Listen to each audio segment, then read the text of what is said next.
Ողջույն, ձեզ հետ Վեդայական ջրտի Շաստրաբան Սոնա Հակոբյանն է, ես կրկին ձեզ հետ կքննարկեմ այս պահին տարբեր համաստեղությունների վրա երկնքի մոլորակների տրանզիտային դիրքերը։ Իրականում դրանք տենդենսներ են և ամբողջությամբ կապ չունեն մարդու ծննդյան քարտեզի հետ, ավելի մանրակրկիտ տեղեկություններ փոխանցելու համար միայն հնարավոր է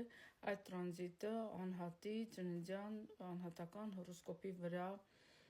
վերլուծելով նոր հասկանալ ավելի խորքային, ավելի դետալային ինչ իրադարձություններ կարող են տեղի ունենալ։ Ամենայն դեպս այս պահին համաստեղության կույսերի մասին կխոսենք, նրանց մոտ Յուպիտերի տրանզիտը բավականին դրական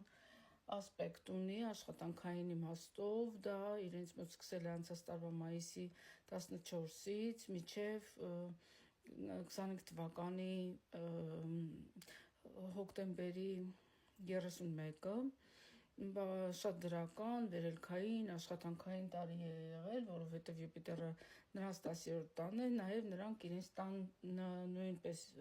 դրական մղվածություն ունեն, իրեն շատ լավ են զգում,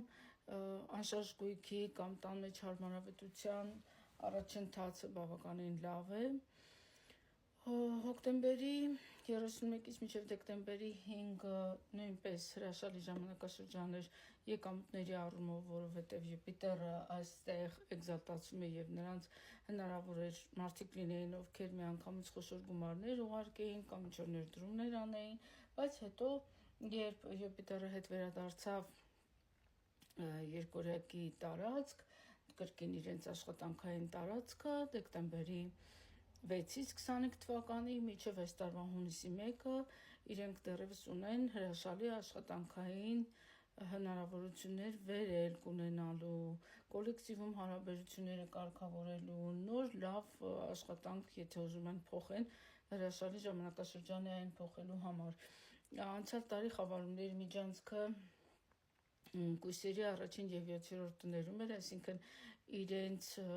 անձնային տարածքում և պարտնյորների, այսինքն ընդհանրապես իրենց և հասարակության հետ հարաբերությունների վերանայում ու վերաճշտում էր, բավականին դժվար ժամանակաշրջան էր, իսկ հիմա նրանք այդ խնդիրը որպես այդպիսին չունեն։ Հիմա կշարունակեմ շարունակությունը հաջորդ տեսահոլովակում։ Շնորհակալություն, հետևեք մեզ, որ տեղյակ լինեք բոլոր տեսանյութերին։